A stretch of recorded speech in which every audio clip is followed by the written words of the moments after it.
Food for Thought program. My name is Bill Gillespie. I'm a board member at Old Pueblo Archaeology Center, the Tucson, Arizona nonprofit organization that's bringing you this presentation.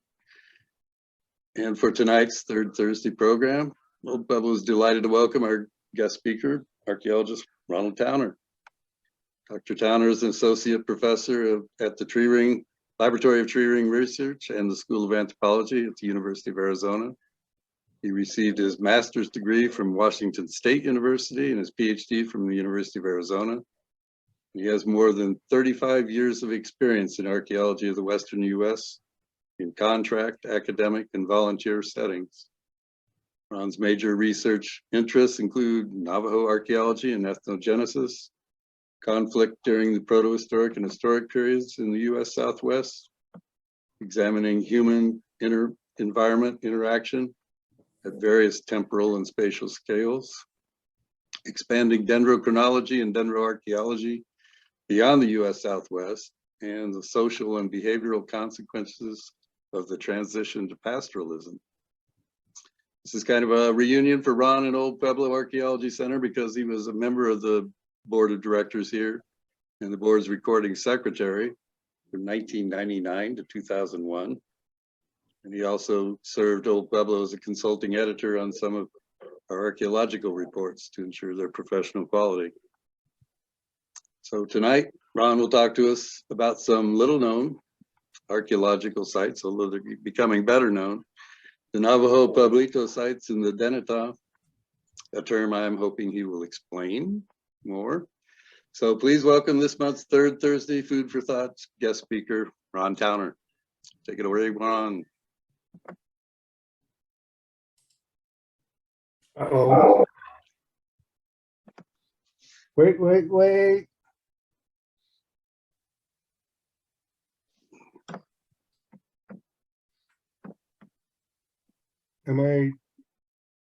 You're not sharing yet. Okay, here you go. Sharing now? Yeah, now go ahead and enlarge the full screen. You're good.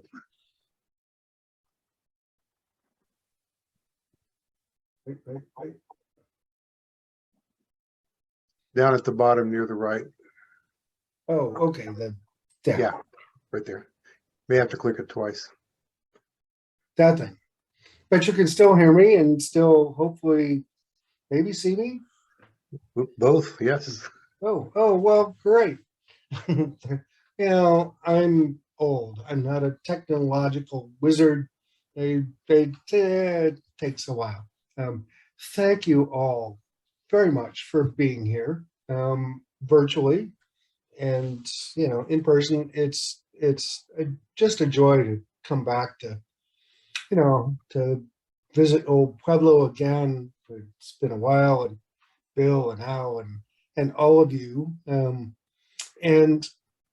what I want to talk about tonight is, I'm glad Bill said they become less obscure. The archaeological sites I want to talk about, I think, of course, this is my PhD dissertation many years ago and continuing research. I think they're the most important ones in the world. So we'll start off with that thing.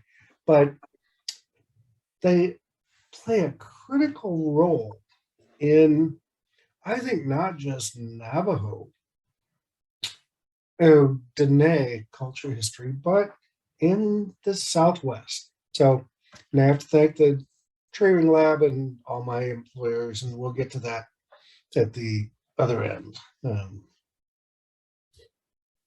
So starting off with Dinétah, and that's the pronunciation. And you'll hear various things.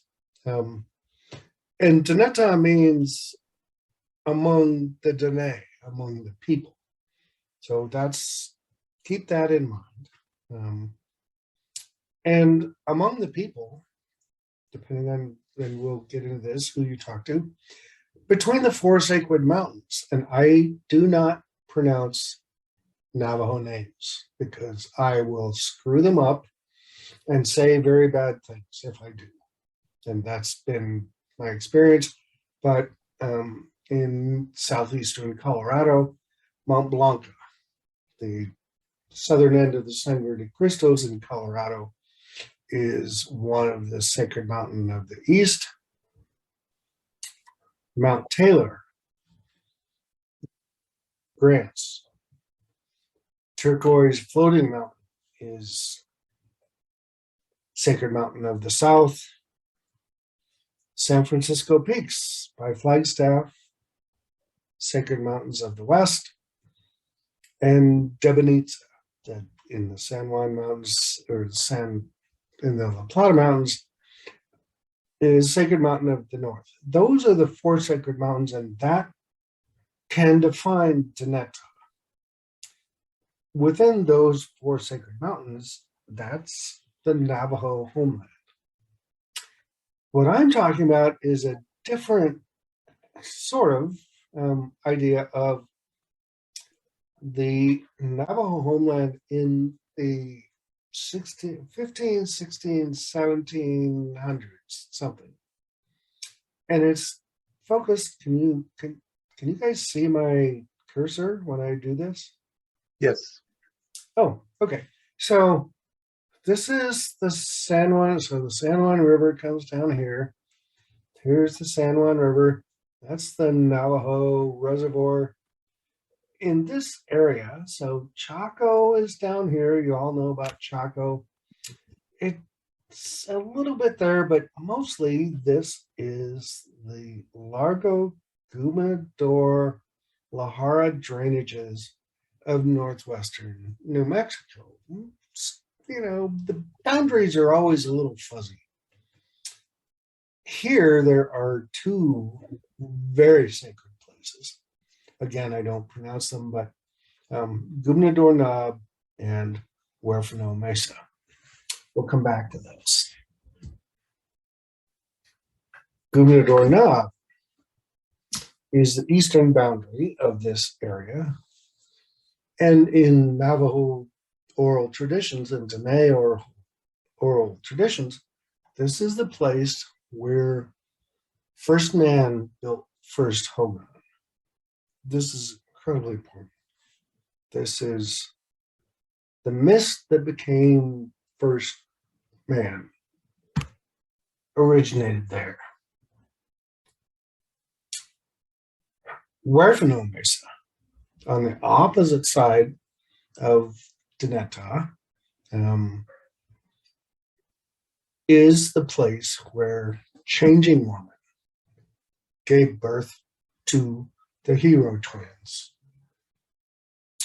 These are 3 of the most sacred people in Navajo metaphysics. She bathed the hero twins on Huerfano Mesa, and they went out and defeated the monsters of antiquity to make the world safe for people, for the 5-fingered people. So that's our setting. Now, archaeologists have different sort of views, and what I want to talk about here, just to set the stage, is phases.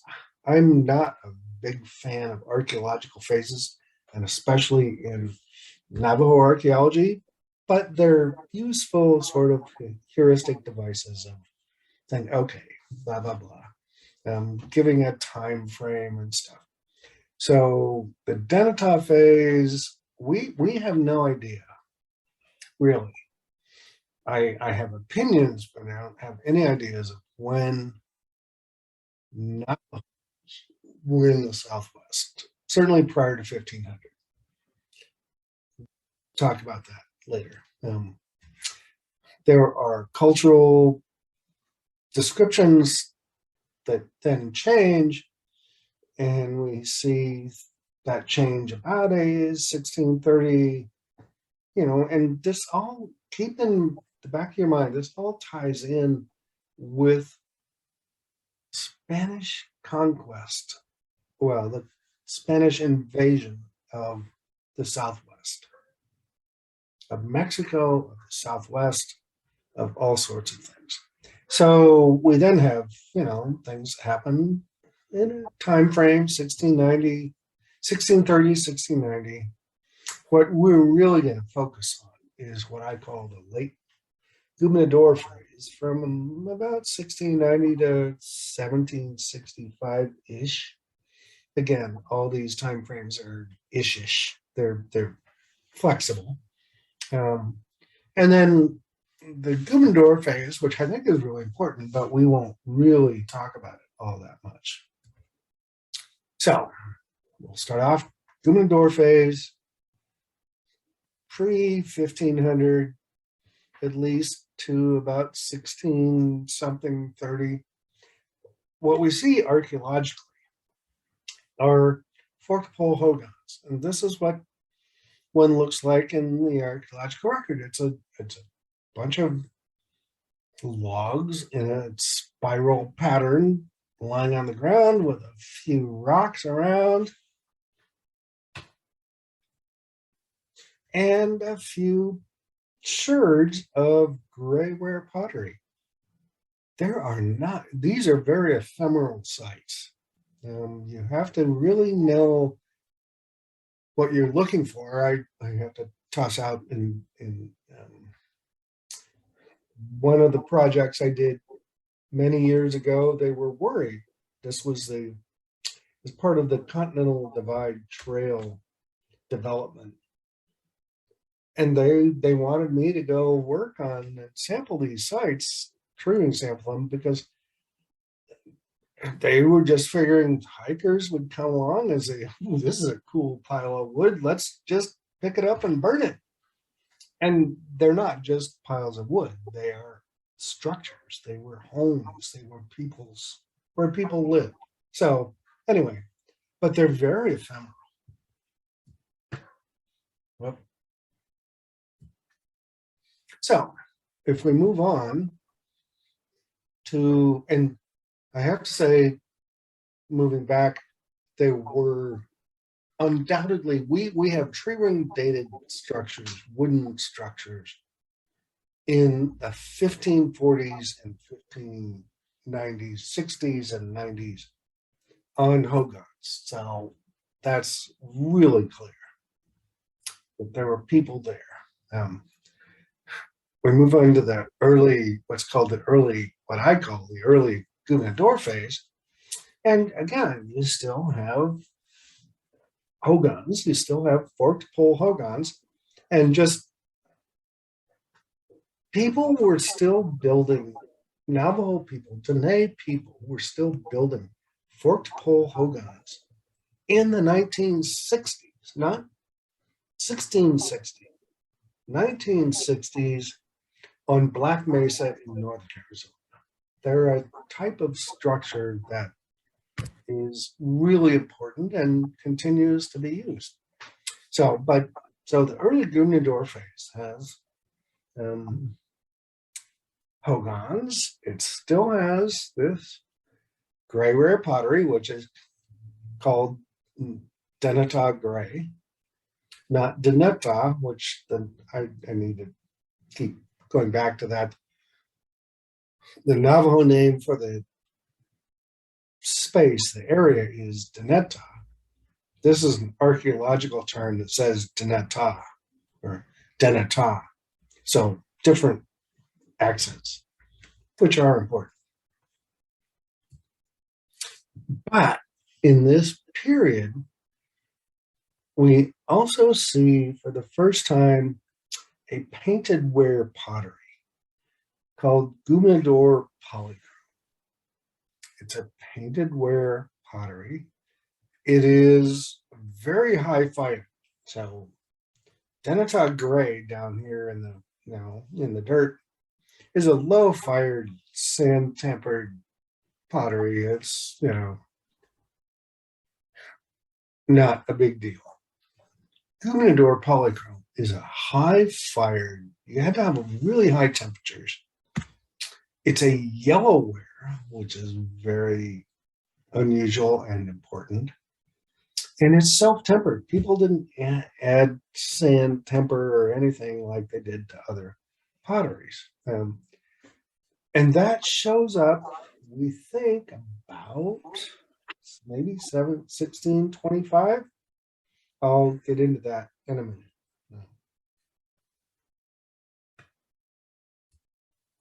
So then the late Gubernador phase. So from 1690 to 1765. You still have forked pole hogans. Like I said, people build forked stick hogans until, today. Depending, the ones built today are not for habitation, but people still build these. Navajo Diné people still build these. They're important structures for a variety of reasons. In the late Gubernador phase, they still made Dinétah gray pottery, which makes it really hard to, in some ways, identify the time period of these sites if you don't have another way of dating them. If you have Gubernador polychrome on the sites, and one of the things I have to say about all of these sites is I've just done, I've done a bunch of surveys and recording, and if you're doing that, you get basically about 30 artifacts on a site. They're just not, it's just not a lot of artifacts there and not a lot of stuff there. So it's really hard. So if you record a forked pole hogan and some Dinétah gray pottery, but there's no or polychrome, how do you know how old it is? You don't. Without tree ring dates and without something else. So it's a really tricky and challenging, but exciting part of doing this kind of recording. Okay, but in the late Gubernador phase, the big change is Pueblitos, masonry structures. This is one of the most famous. This is Three Corn Ruin. And you can see, so before 1690, we all had, we see, forked pole hogans and, all things like this. Now we're seeing masonry structures and on top of cliff faces, on top of boulders, and on top of mesa rims, really defensible positions. And this is Three Corn Ruin. And you can see it had 14 different rooms on tops of these boulders. So here's rooms up here. You can see a little bit up there. There are more rooms up there. And it got its name because just on this side down here, there are petroglyphs that are corn stalks, 3 of them. So that's one of the names. But this was a major change of settlement pattern.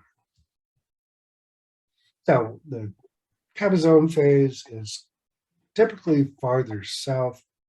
This is just a picture of Cabazon Peak because I think it's really a cool place.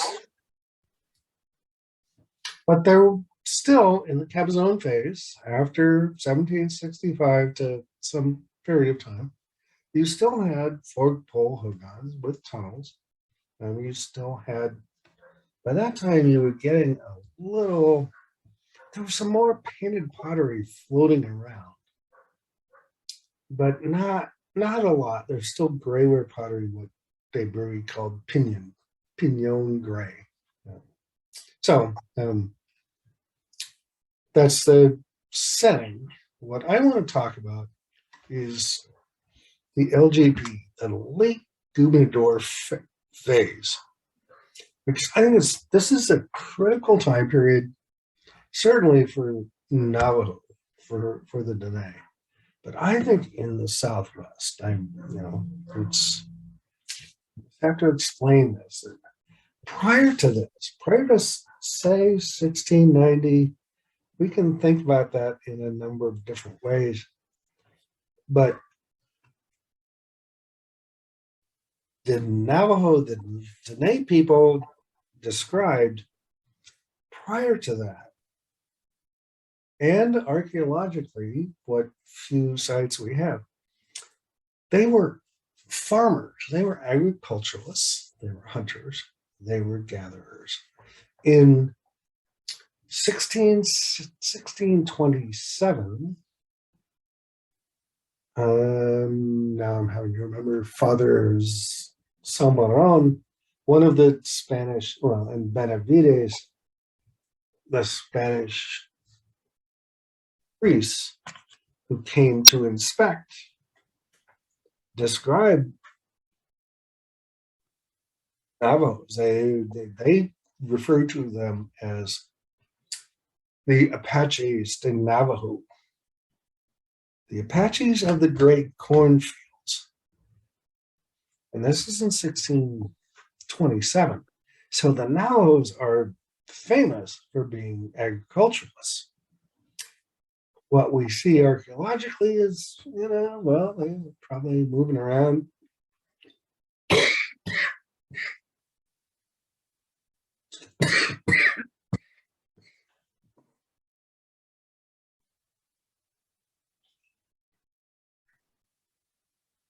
Excuse me.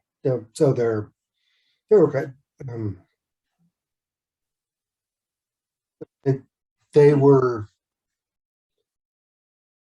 moving around by the mid 1600s anyway. I think they were probably the richest people in the Southwest. And I'll explain that more in a minute.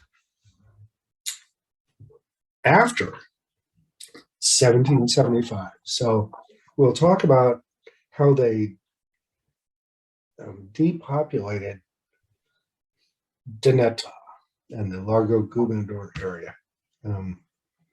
After that, every historical and even archaeological description of the Navajo is that they are pastoralists. Yes, they're still farmers. They still are agriculturalists. They still hunt and gather.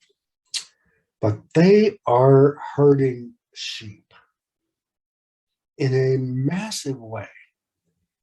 And they are much more mobile than, and than those little hogans. And what we see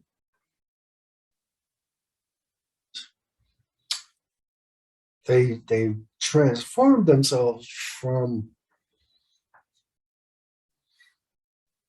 these and extended families and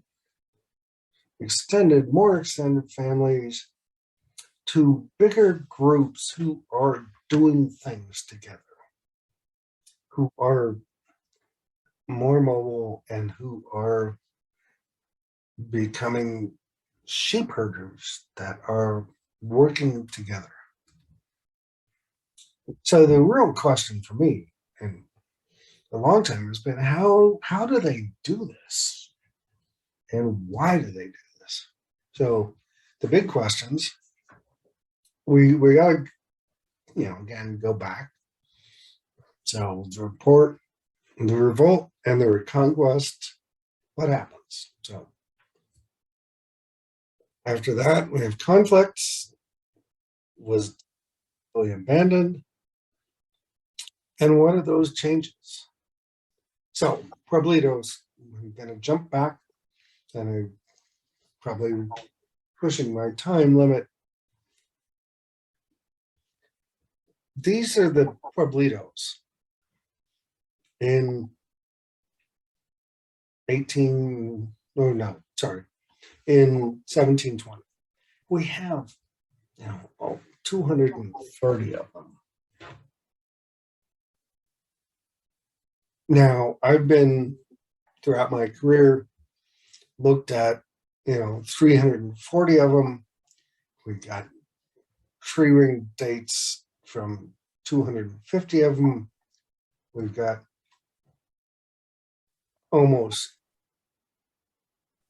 we have almost 2,000 samples, almost 1,600 dates, almost 500 cutting or near cutting dates. And I won't go into the tree ring stuff, but this is the distribution.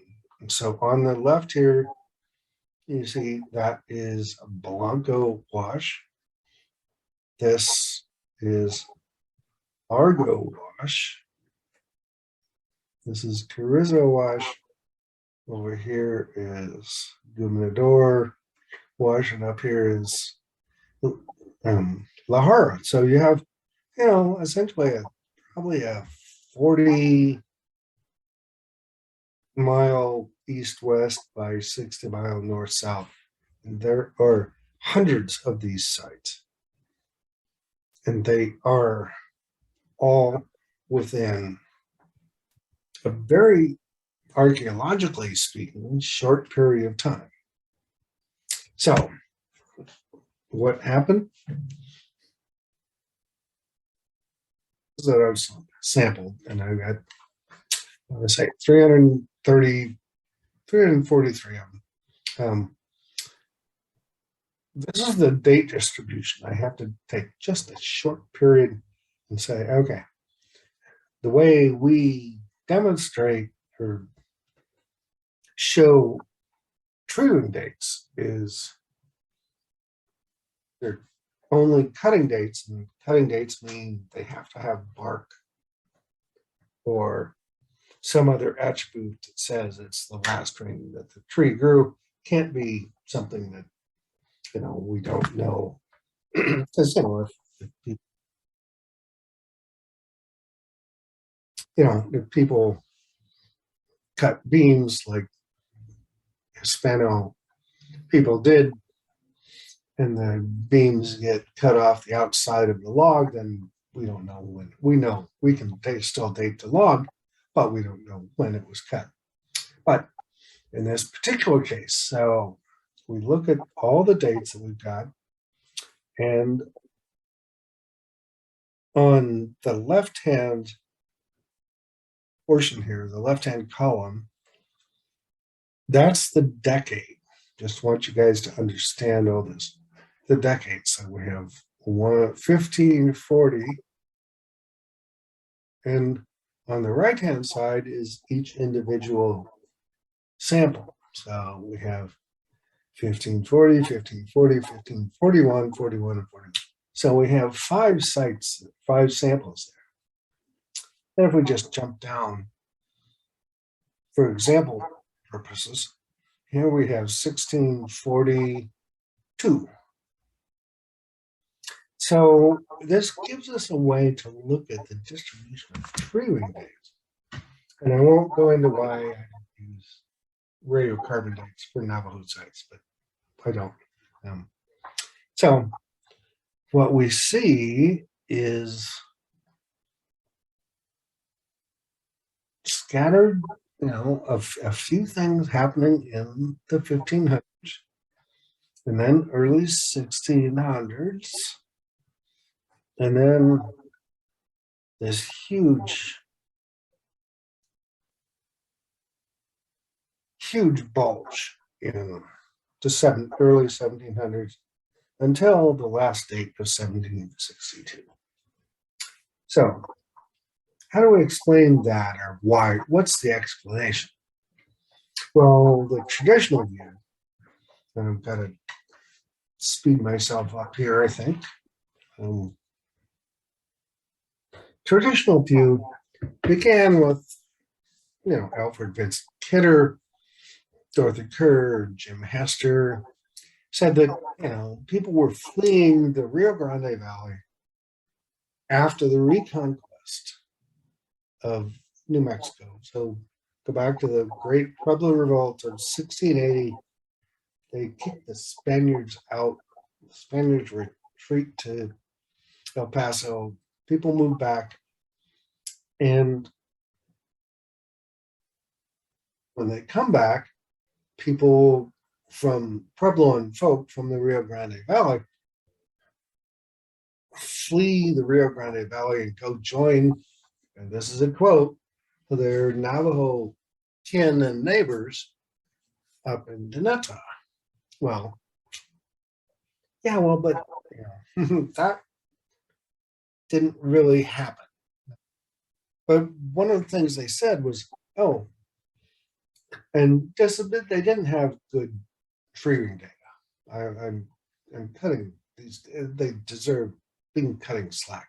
So they didn't have good dates, and they were assuming that the masonry structures were built by Puebloans and the hogans were built by Navajo, because many of these sites have both kinds of architecture. And that was the first time they'd seen this kind of painted pottery on Navajo sites, which is polychrome. So, and there was a few references to livestock. I mean, the whole thing, especially Jim Hester, and I love Jim, but he explained this all fabulously in 1962 and said, okay, the refugees introduced Pueblitos, painted pottery, livestock, matrilineal and matrilocal clans due to this big immigration. And I want to show you here, not so much. Because if we look at trimming dates from that late Gumendorf phase, yes, there are some in 1680 when the revolt happened. They're all from the same site, a single site. Now, I don't know how to explain the Buffalo Mask.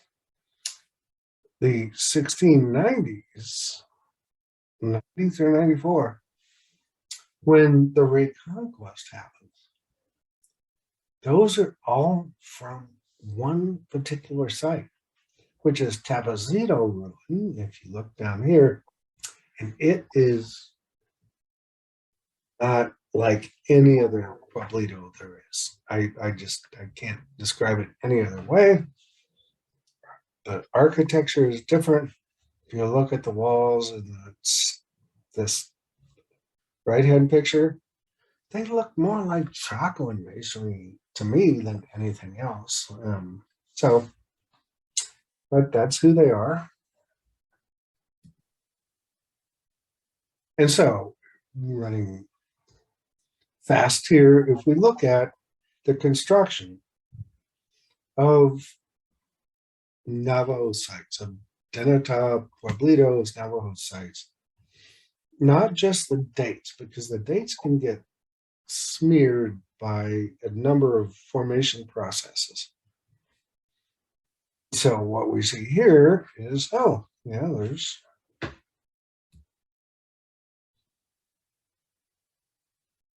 here in 1680 is Buffalo Mask, here is Tapacito. This purported massive immigration of Puebloans fleeing the Reconquest is in a period where there's absolutely not a single site built, a single Pueblito site built in Dinétah. So what happens? 10 years later, what we do see, what we hope to see in the historical documents are the Spaniards come back. They reconquer much of the Rio Grande, and I won't go into. And then by 1705, they move into the Northwest. Sorry, I need to go back there.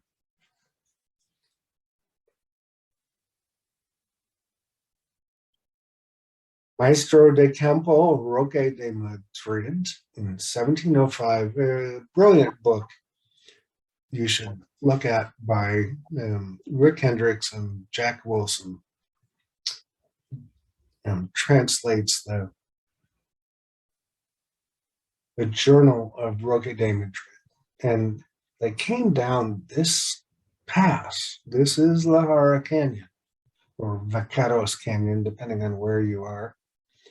They marched down this canyon in 1705, attacking the Navajo. They want to attack the Navajo. For retribution for Navajo raiding of, Pueblos. And they attack and burn a couple of hogans and cornfields in La Jara Canyon, and then they captured and murdered 2 Navajo women.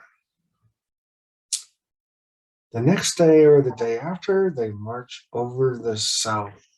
They march to the south over in Ensenada Mesa and go through these 2 areas. The one on the left is Magdalena Butte, and the one on the right is Santos Peak. There was a battle at Santos Peak, but the Spaniards couldn't do anything.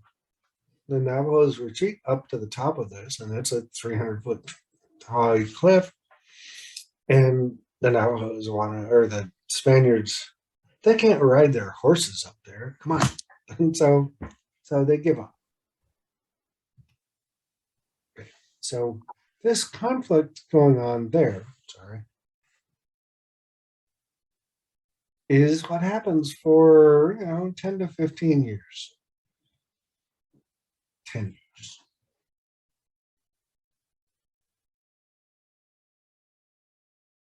Okay, I have to move faster here because I'm always doing this. But during this time period, during this 15-year time period, or 10-year, whatever, the Navajo settlement response became places where, so this is what's called Cabresto Mesa Tower.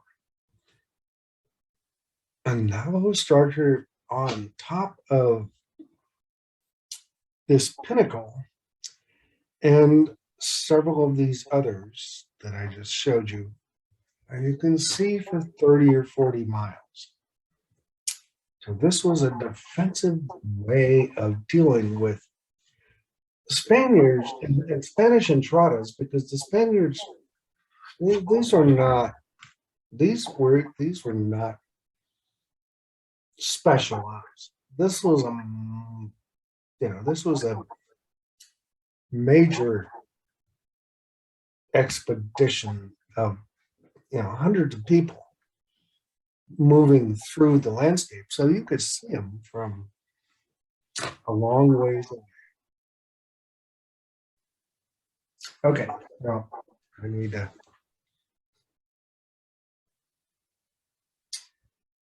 shorten this up and say, okay, the next phase, people were looking at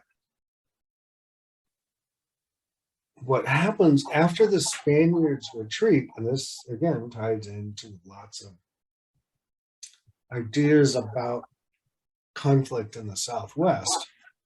But here it's, then people are looking at how to protect themselves, not from these major armies of these major entradas of the Spaniards, but from smaller raiding parties from the Utes, because in the early 1700s, the Utes get horses from the French, or they get horses from the Spanish as part of the Spanish Revolt, the Reconquest, and guns from the French. who are moving up the Arkansas River in Colorado and selling guns to the French. So the Ute people are expanding, and with horses and guns, they expand, and the Comanche expand across southern Colorado and into the plains. And they do lots of things and lots of conflict and lots of there's just lots of issues between all sorts of people. And that's sort of, I'm going to shorten this up, I think.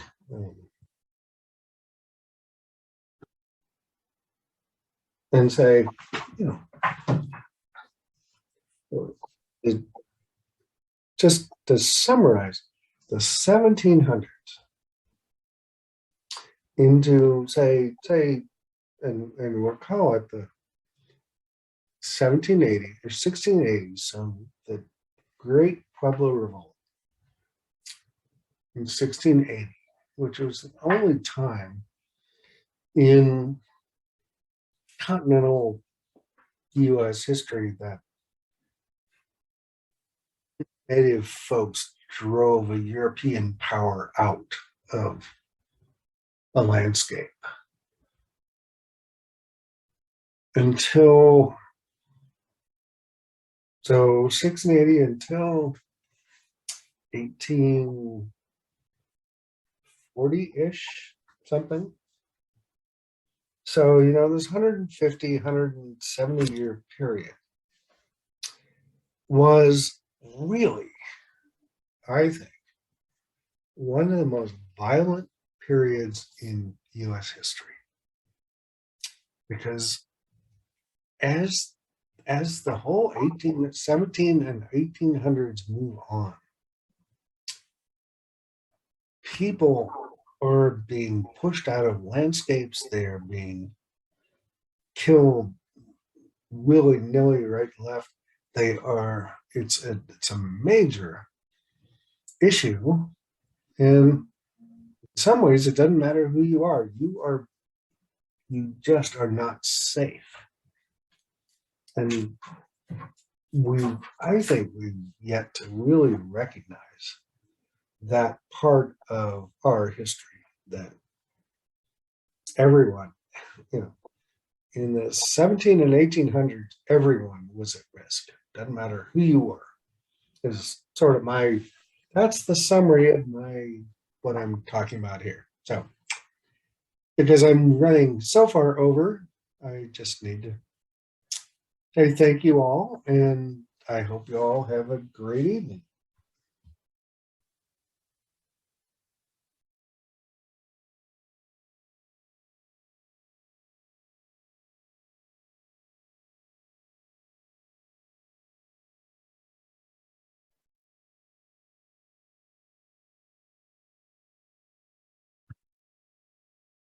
Okay, well, thanks, Ron.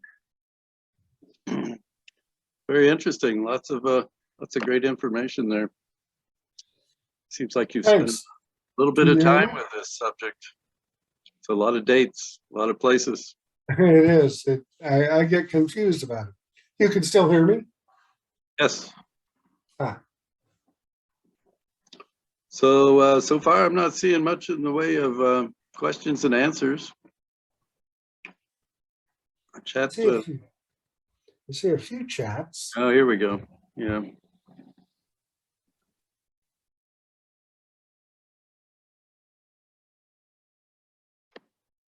Oh, sorry. Gotta get my screen working here. Bill, you want to read those chat questions and comments? Yeah, I'm trying to get to the right place. Here's a question from Kate. Is calling them Pueblitos a misnomer, given that the sparse appearance of Pueblo people? Okay, how do I respond to that? Is it Verbally. Verbally, I can do it right now. Yep. Oh, Cool. So Kate, yeah, it's just been the nomenclature that's been used since 19, whatever I want to say, 26, 29, something. Yeah, there's still Puebloan folks were engaged. I didn't get into that, but Navajos and Puebloan folks, particularly Jemez, and they incorporated each other into their societies for centuries. My argument is it was just never a huge, massive immigration of Puebloan folks. But yeah, the one of the sites I saw, Tapacito Ruin, is that everyone sort of, I don't know, agrees is the right word, but suggests that it's the founding place of the Coyote Pass clan, which was founded by two Jemez women. So it's Pueblo. So Ron, don't you have to make a distinction too between people of the actual Pueblo culture versus just the form of Pueblo and Pueblito as an architectural form? yeah. But I think, I don't think Pueblitos are Puebloan at all, right? I think they're copies of, I'm not even sure they're copies of Puebloan architecture. I think they're copies of archaeological, ancestral Puebloan architecture. Is that what I'm trying to figure out? I'm trying to figure out a way to say they didn't copy Anasazi architecture.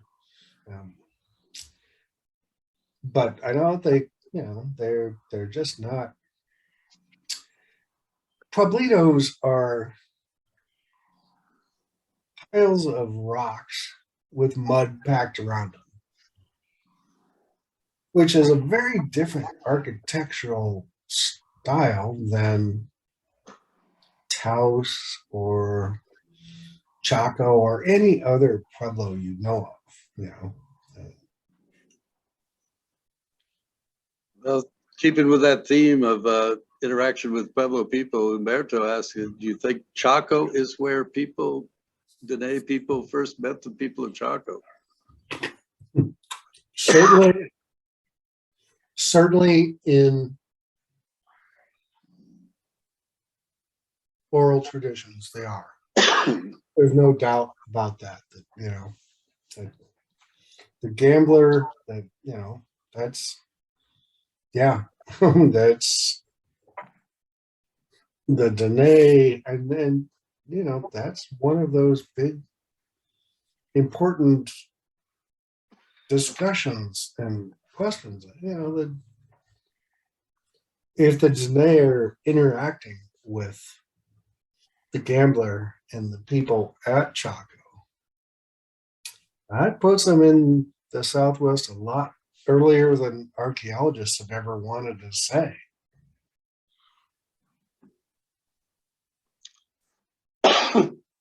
Yeah, Jim says, thank you very much. And are there a few places the public can visit and see easily? I think the BLM has some developed. Go on the Farmington Field Office BLM website, or maybe what am I trying to think of? Solomon Ruins. They have a bunch of pictures of Pueblitos, and there are a bunch of trails. In the early 90s, they wanted to develop a trail thing, and then it got politically sort of weird for some reason.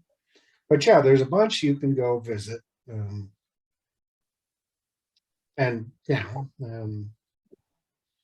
they're great. Those are the first 10 I ever tree sample. That was why they were trying to develop this thing. But the first one is one of my favorite stories. It's Simone Canyon Ruin, and it was the first day I ever collected a tree sample, and it was way up there. It was like, it's this boulder, and it's like 40 feet high, this little one-room structure on the top, and the ladder only reached 30 feet. And so not just me, but the chair of my PhD committee, we had to climb off and step on the little handheld, or the foot and toe holds that were carved into the rock, and climb up the last 10 feet. And if I had fallen, heck, that wouldn't have been a big deal. I'd have died, no big deal. The chair of my committee had fallen, I'd have been in deep shit. I always remember that it was, oh man. So, but yeah, you can go up and visit, I think, a bunch of those, check with the BLM Farmington field office. Okay. Well, it's good neither of you fell there. Especially Jeff. Yeah. Ellen asks, what's your take on the origin of Gobernador Polychrome? Oh, who's this? Ellen? Ellen Fairley. Oh, I can't wait. This Ellen Denoyer? Helen Fairley. Oh, Helen. Oh, Helen. Okay.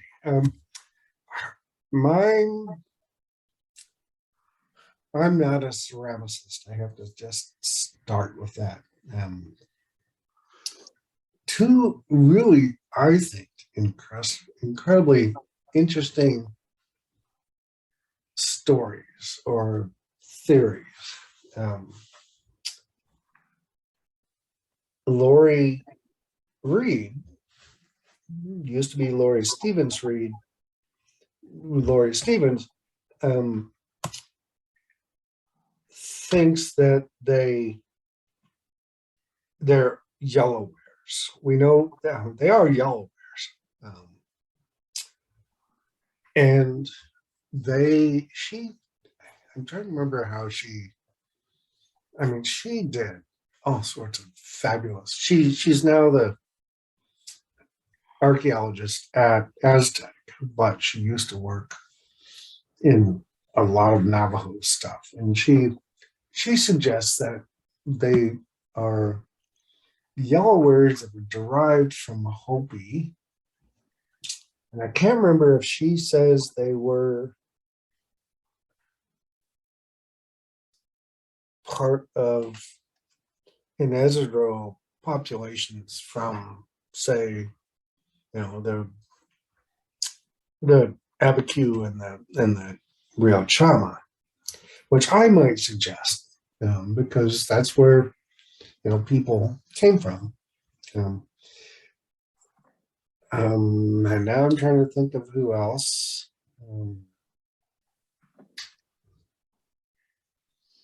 Who suggested that it may also have been.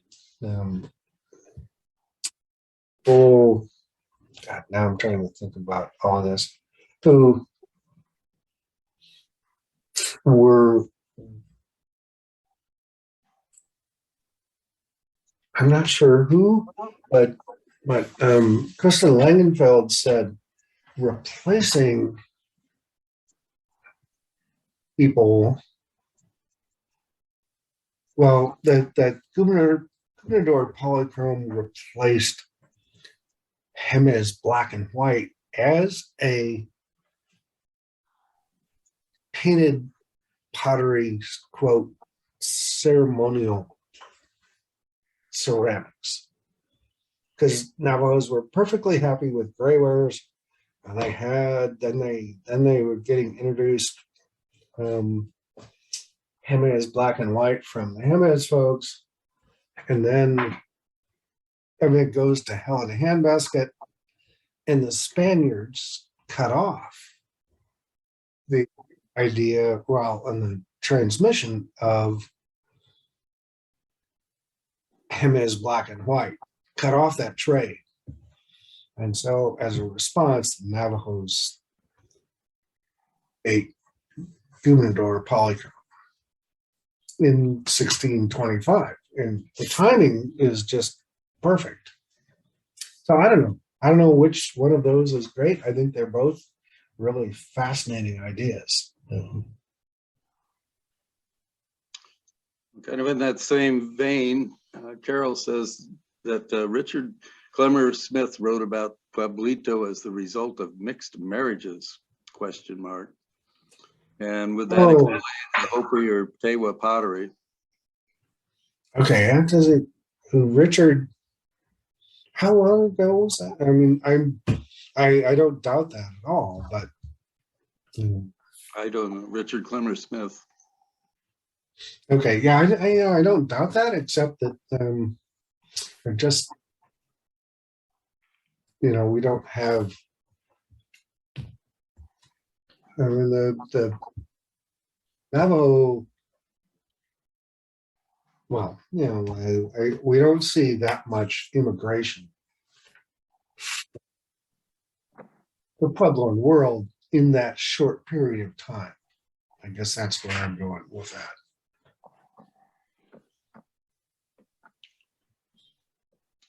Okay, Marilyn has a question. Were the Ute and Comanche expecting to control the territories of the Diné or something else? We're just reading. I think they were just expecting to kick the crap out of them. Sorry. Yeah, it's as that happens. I think we're talking in that time period, especially I don't know how to 17. In the early 1700s, the Navajo are the richest people in the Southwest. They just are. They're more sheep. Well, not sheep, but they're just rich. They're growing corn, beans, and squash it like you wouldn't believe. They're everyone. And then, I think they're as that, they become targets for one thing. But then Utes and separating at that point, Ute and Comanche, I think is really difficult. Utes are moving south with horses and other things, and one of the important issues is, they're expanding with the horse culture to get more stuff, and especially more horses. One of the sort of key things is that in sometime, I'm trying to remember this one, at the Taos Trade Fair in, I want to say 1760, something like that. The one Navajo child was worth 3 horses. 3 horses. And that was an incredible, there's a couple of historic references to that. And that's an incredibly valuable price. So all of a sudden, if you can get 3, if you're becoming an equestrian culture, 3 horses for one kid that you grabbed off the res, or wasn't the res at that time, but if you can do that, and It also, it all ties into northern Mexico in just really big ways. You know, you always have to keep in mind that this is a big, broad world. And so, yeah, they all are considering the importance of the mines of Zacatecas, or the things that are important to other people. So, yeah. In response to the question about visiting sites, a couple of folks, Dan Allison and Kate Nelson, very kindly posted some links to websites that show these sites, including the BLM. Ah, cool. Good. Yeah. They're wonderful. They're wonderful places, treat them with respect, but yes, they're my favorite places in the world. They just are. And also Al posted some links to, well, not links, but listed some pertinent relevant publications. You mentioned Hendricks and Wilson. He's got the reference for that. Right. A lot of Ron Towner things. Well, a couple anyway. They're all boring. I only put in 2 Ron Towner things. Oh, well, that's quite a few. And the visual interconnectivity thing is, those are they still need a lot of work. I've done some of them, and they're just tricky. They just are. But if you guys can pass this on, I never got to the thank you slide or the acknowledgement slide, but Jim Copeland has done more for Dinétah and Navajo Pueblitos than anyone else in the world. It's just, that's a fact. So, so hi, Jim. Good luck. Thank you always. okay, I don't see a lot of other questions. I guess Carol wrote that Richard Clever Smith is professor of anthropology at Denver University. Is that right? Who? Richard Clemmer Smith, the one that talked about intermarriage. Oh, okay. Yeah, thank you. And Ron, I had a question about the actual form of some of the Pueblito sites. It looked like from the profile views you were showing in photos that some of these are circular rather than rectangular. Is that the case? Yes, they're also just very, I don't want to say how long, I don't want to say, yeah. But not necessarily rectangular like most Pueblo, No, they're not, and I would say they're not regular. They're okay, just, irregular, okay. they're, and it Haphazard, depends maybe? on, yeah, they are, Tapacito Ruin is square. It's out there on a plain, which is why I don't believe it's actually Navajo. Pueblitos will be on, like the ones on boulders, they're the shape of the boulder. Others are in rock shelters, so they're the shape of the rock shelter. Yeah. I don't want to say haphazard, but yeah, So they kind of unregulated. conform to the landscape more than They anything. conform to the landscape. Yep. Okay. Yeah. okay, well, if not any other questions, I'd like to thank you, Ron, on behalf of the Pueblo Archaeology Center. And we also thank all of you in the audience for tuning in tonight and asking so many good questions. And I'd like you to please consider making a donation to help pay for Old Pueblo's Zoom subscription and other program expenses, and to support Old Pueblo's education programs. And with that, thank you all and good night. Thanks, Ron. Thank you. Everybody. Thank you both very much, everyone. Thank you.